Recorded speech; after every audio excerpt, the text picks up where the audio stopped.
Το Grand Prix των Ηνωμένων Πολιτειών έγινε ένας από τους πιο πολυσυζητημένους αγώνες της σεζόν.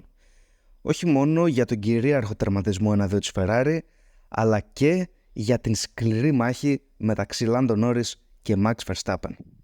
Ενώ ο Charles Leclerc και ο Carlos Sainz παρέδωσαν έναν σχεδόν αψεγάδιαστο αγώνα για τη Ferrari, κερδίζοντας μια νίκη με 1-2 μάλιστα, μεγάλο μέρος της συζήτησης μετά τον αγώνα επικεντρώθηκε περισσότερο στην αμφιλεγόμενη ποινή που κόστισε στον Lando Norris το βάθρο και αναζωπήρωσε φυσικά τις συζητήσεις σχετικά με την αποτελεσματικότητα της FIA στην Φόρμουλα 1.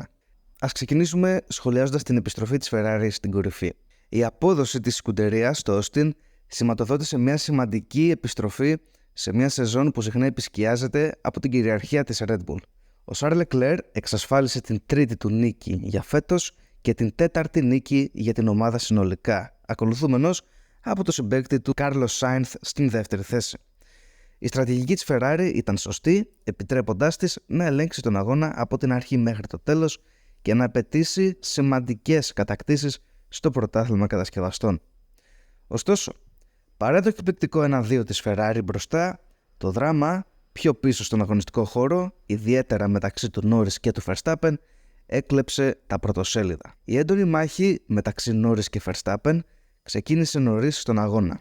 Ο Verstappen, εκκινώντας από την δεύτερη θέση, πίεσε τον Πόλμαν Norris στην πρώτη στροφή, αναγκάζοντας τον οδηγό της McLaren να ανοίξει τη γραμμή του και να πέσει στην τέταρτη θέση.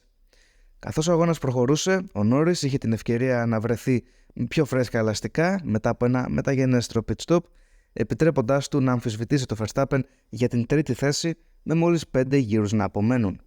Στον 52ο γύρο, ο Norris επιχείρησε ένα τολμηρό προσπέρασμα στην στροφή 12 και οι δύο οδηγοί βγήκαν έξω, ξεπερνώντας τα όρια της πίστας, καθώς ο Norris ολοκλήρωσε την κίνηση και μπήκε μπροστά από το Verstappen. Ωστόσο, οι αγωνοδίκες δεν άργησαν να δώσουν στον Norris ποινή 5 δευτερολέπτων, δικαιολογώντας το ως άδικη απόκτηση πλεονεκτήματος, καθώς βγήκε εκτός ορίων πίστας για να κάνει την προσπέραση στον Ολλανδό. Αυτήν η απόφαση τον έριξε από την τρίτη στην τέταρτη θέση, με το Verstappen να ανακτά την τελευταία θέση στο βάθρο. Η ποινή προκάλεσε αμέσως αντιδράσεις. Αυτό θεωρώ είναι περιττό να το πω, αλλά πολλοί αναρωτήθηκαν γιατί μόνο ο Verstappen ήταν αυτός που έλαβε ποινή, όταν και οι δύο οδηγοί ξεπέρασαν τα όρια της πίστας. Η McLaren υποστήριξε ότι η επιθετική άμυνα του Verstappen ανάγκασε τον Norris να βγει από την πίστα, ενώ άλλοι επέκριναν τους αγωνοδίκες για τη λήψη μιας τόσο γρήγορης απόφασης χωρίς περαιτέρω έλεγχο. Το περιστατικό υπογράμμισε τις συνεχιζόμενες ανησυχίες σχετικά με την ασυνέπεια στην διαχείριση των αγωνιστικών συμβάντων. Νωρίτερα στον αγώνα, ο Verstappen είχε αναγκάσει τον Norris εκτός πίστας στην πρώτη στροφή, χωρίς έρευνα, και μια παρόμοια κατάσταση με τον Carlos Sainz έμεινε επίσης ατιμώρητη. Ωστόσο, ο Norris έλαβε ποινή, προκαλώντας ερωτήματα σχετικά με τη δικαιοσύνη και φυσικά την διαφάνεια στην εφαρμογή των κανόνων.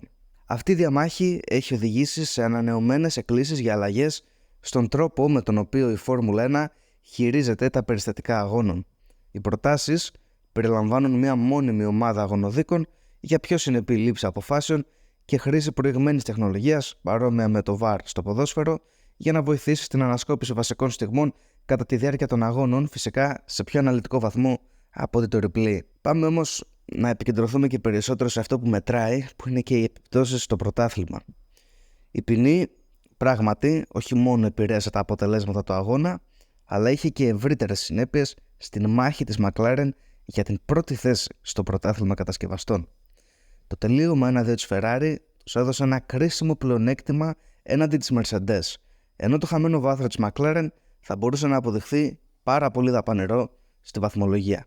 Εδώ θεωρώ, φίλες και φίλοι, είναι μια πολύ καλή στιγμή να ρίξουμε μια ματιά στις συνεντεύξεις τόσο του Max Verstappen και του Christian Horner, όσο και του Lando Norris αλλά και του Andrea Stella, για να δούμε και οι ίδιοι τι είχαν να πούν αναφορικά με την απόφαση της FIA να τιμωρήσει τον Lando Norris με 5 δευτερόλεπτα και να του κοστίσει την τρίτη θέση. Πάμε λοιπόν να ακούσουμε τις δηλώσεις. Fair play to Lando. I think both of us, we did well. We were racing hard, and it was actually a lot of fun, to be honest. So I tried everything I could. I mean, we didn't have the pace today for whatever reason. So it's something that we need to look at because, McLaren and Ferrari today were definitely faster. Is that going to be the difference, do you think, if you do manage to take one or both of these titles this season, being able to drive that car when it's not at its best and really try and eke as much as you can out of it? Because we could hear you on the radio. It didn't sound like it was an easy drive at all. I mean, I always try to maximize when it's good or bad. You know, you always have to try and do the best you can, and I think I've shown that over the past years that is possible. This year, of course, for us, it's not the dominant years anymore, and we've had a few difficult races. This weekend, I think we've shown some flashes of coming back to the front. Still not enough, but we keep working, keep improving, keep learning, and I think it was a valuable weekend in terms of learning. Just finally from me, there were several penalties given out today for similar manoeuvres off track or gaining advantage, and you had your incident with Lando. It seems to be that you perhaps understand the regulation and exactly what you can do in those circumstances, maybe a little bit more than others. I mean, I've lost the podium here as well when I overtook Kimi on the inside of 17 or 16, so it's just how it is. It's quite clear in the ruling you can't overtake outside the white line. There's not more to say. I mean, it's painful, but up until then, of course, we had a really good battle. Well done on the podium. It was a mini win. Let's get straight into it. The incident, were you fully expecting after the overtake off the track for McLaren to give the place back and then up to try and do it again? What was your take on it? Well, look, obviously it was hard racing between them.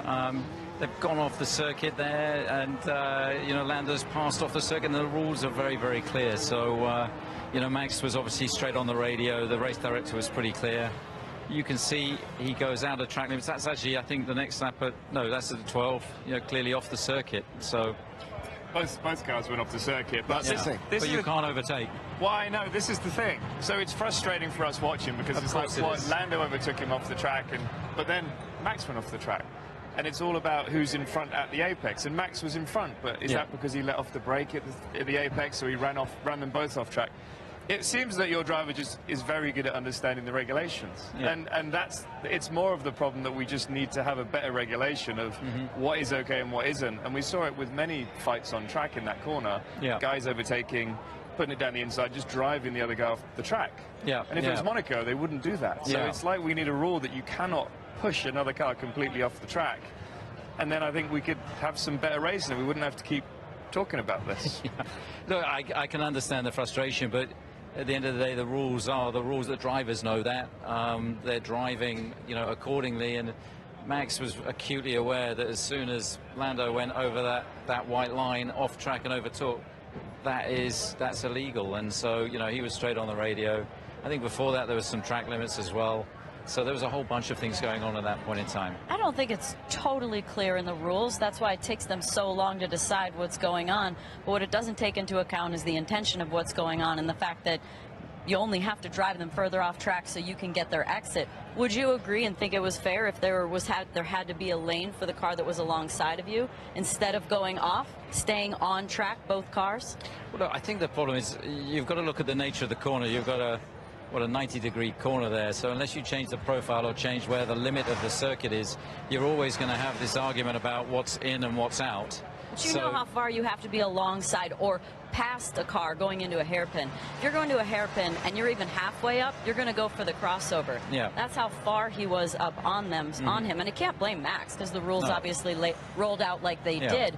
But it's more about in the future, what if it was reversed in the other situation? Would you think it was a fair result to have? We've had it the other way around. I think Max versus Kimi a few years ago on the last lap, and he lost the place. And I think that, look, it's tough when you're on the receiving end of it, and it's that, just remember, the drivers spend hours and hours talking about these things in the drivers' briefing with the stewards, and so they come to a conclusion of the rules that they think are hours and hours talking about these things in the drivers' briefing with the stewards, and so they come to a conclusion of the rules that they think are right and applicable, and they all know what they are, because they're all on the radio immediately about track limits, etc., etc. Role reversal then. Let's say it was the other way round, and you were on 6-lap fresher tyres, and Max had overtaken Lando off track. Would you have immediately said, give the place back? I think with the hindsight of what we've seen, the way that these things play out, yes, I would have, because you can see the pace advantage that Lando had, and there was always going to be doubt about that, and for us it looked like a slam dunk. So why take the risk? You know, to have that pace advantage could have quite easy, you know, another lap, he could have probably done it again. But up the inside rather than the outside. It actually looked like they were thinking about it. Did you not see into the last corner? It looked like Lando slowed down and he was thinking about letting him pass and then thought, nah. After the pass had happened, yes. To me, it looked, and then they all got tangled up at turn one. So it looked like he was about to let him pass because it was very unusual what happened up there. Overall, though, pretty decent day. Checo's 7th, good day for points, but Ferrari had an amazing day for points. Was that a shock to you, how fast they were today? Well, look, I think Ferrari have been fast all weekend, and, you know, we've got to congratulate them on a dominant display today. We lost a bit of pace from yesterday. I think probably some of the changes that we made after the sprint race have put a bit of understeer into the car, which we didn't have yesterday. So, you know, we've got to take the lessons from that. And Ferrari were at a different in a different league today. Okay, we're just having a quick look there. Yeah, Ferrari have got to within 8 points in the constructors, and yet a net gain of 3 for Max on Lando in the drivers. So how do you balance out this weekend when you put your feet up on your plane a little bit later? Well, look, I think you've got to look at it overall. I mean, in terms of Max on Lando, you know, he's put +5 points with the sprint race, you know, yesterday. So that's a net win, you know, for him. So that's very positive. He come here. You know, he qualified on pole for the sprint, won the sprint, should have been on pole, you know, for the main race, but started on the front row. The only place where we've under-delivered is on our race pace. So I think overall the team's done a good job. We've made a bit of a step forward. We know that there's areas we need to work on. For Checo, you know, we really need to have the delta between the two drivers closer, because you can see 2 Ferraris, 2 McLarens, you know, they're hunting in pairs. Keep saying that though, Christian, don't we? And then you look at Liam Lawson's drive today from 19th. He made the one-stop work. Brilliant display from him today. What do you take from that? And how much pressure is he now? I mean, look, it's one drive, yes. But what do you think about this as you go to Checo's home Grand Prix? Well, it's a sample of one, and I thought he jumped in and he looked like a veteran, to be honest with you. I mean, he's a great racer. I think he can be very happy with that drive today. I thought he drove a great Grand Prix. I mean, starting 19th, finishing in the points. Some great overtakes, so he should be pleased with that. He upset Fernando Alonso, so you know he's a feisty character on track, don't you? Yeah, when you're upsetting Fernando, you know that you're doing. Do you feel there's a missed opportunity there at the end of the race? If I can just ask you first of all, in not saying to you straight away, give the place back. It's impossible to know. I mean, they obviously can't make their minds up for a few laps, so it's obviously not an easy decision. Otherwise, it would have come a bit sooner. So. I tried. He also went off the track, so if he goes off the track, clearly he's gone in way too hard and also gained an advantage by doing what he did. But I don't make the rules, so. There were quite a few during that race, actually, so it might be something you find you guys are all talking about in the driver's briefing in Mexico. But let's go back to the start of the race and just talk me through the start and what happened there and whether or not there was any more you could have done. Yeah, potentially. I need to go look at it again. I was pretty tight. Obviously, Max went for a tight gap. From inside the car, it's obviously harder to say on some things and also easier to say with some things.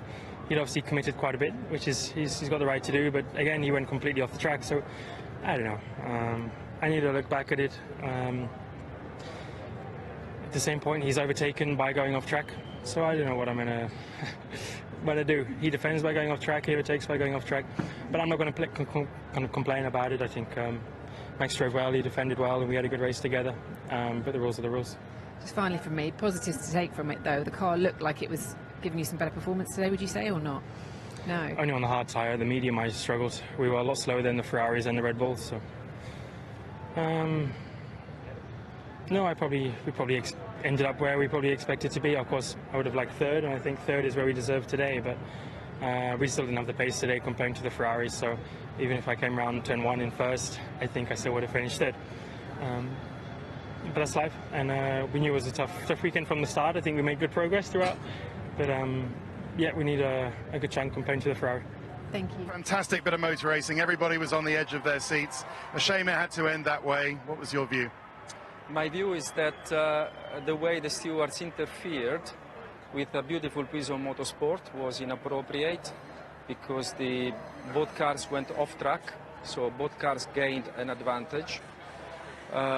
It's a shame because it cost us a podium, it cost us a race where we stayed patient after we were pushed off in the first lap, first corner. We accepted it. Having said very clearly our position, this kind of decision by the stewards cannot be appealed. For us, the chapter is now closed, and we move on to the next race. I mean, we've seen those decisions given by the stewards. They have form for giving people penalties like this. Indeed, Lando seemed to say on the radio, well, if you told me that there was a doubt that we might get a 5-second penalty, tell me, I'll give Max the place back. The Austria situation, I can give him the place back and then maybe try in the last 2 laps. Was that something that ever entered your head, you guys, on the pit wall here? We double-checked that both cars went off track, so for us there was no doubt that the maneuver was correct. Thank you. Okay. Well, thank you, and as I say, sorry it ended that way. Ποιο είναι λοιπόν το συμπέρασμα? Το συμπέρασμα είναι ότι το Grand Prix των Ηνωμένων Πολιτειών, τουλάχιστον στο Austin, καθώς έχουμε και το Las Vegas αργότερα στη χρονιά, ήταν ένας αγώνας αντιθέσεων. Από τη θριαμβευτική επιστροφή της Ferrari μέχρι και τη διαμάχη μεταξύ Norris και Verstappen. Ενώ η Ferrari πανηγύριζε τη νίκη της με 1-2 μετά από αρκετό καιρό στο Austin, το περιστατικό μεταξύ Norris και Verstappen αποκάλυψε το συνεχιζόμενο ζήτημα της ασυνεπούς διαχείρισης, εγείροντας φυσικά ερωτήματα για το πώς η Φόρμουλα 1 διαχειρίζεται τις πιο κρίσιμες στιγμές. Καθώς η σεζόν λοιπόν πλησιάζει στο τέλος της, οι εκκλήσεις για σαφέστερους και δικαιότερους κανόνες πιθανότατα θα διαμορφώσουν όχι μόνο το μέλλον του αθλήματος, αλλά και φυσικά την αντίδραση που θα έχουμε οι περισσότεροι στους επόμενους αγώνες. Θα ήθελα όμως πραγματικά να ακούσω και τη δική σας άποψη στα σχόλια. Γι' αυτό ξεκινήστε ή πάρτε μέρος στη συζήτηση εκεί κάτω και καθώς κάνετε αυτό, μην ξεχάσετε να αφήσετε ένα like και μια εγγραφή στο κανάλι μας, θα το εκτιμούσαμε πάρα πολύ. Τα στοιχεία για το συγκεκριμένο βίντεο έρχονται από το άρθρο μας στο pitlinkris.blogspot.com, στο οποίο θα βρείτε άλλες τόσες ενδιαφέρουσες αναλύσεις που δεν φτάνουν μέχρι το YouTube. Στο Instagram θα μας βρείτε στο Pitlin Podcast Official και στο Spotify στο Motorsport Chronicles. Όπως και να έχει όμως, αυτά είναι όλα όσα είχαμε να πούμε εν ολίγης για το Grand Prix των Ηνωμένων Πολιτειών στο Austin. Φυσικά για τον θρίαμβο της Ferrari και για την αμφιλεγόμενη ποινή του Norris. Ευχαριστώ κάθε έναν από εσάς που μας παρακολουθήσατε. Ήμουν ο Παναγιώτης Ψαρής από όλη την ομάδα του καναλιού μας. Να έχετε μια υπέροχη μέρα.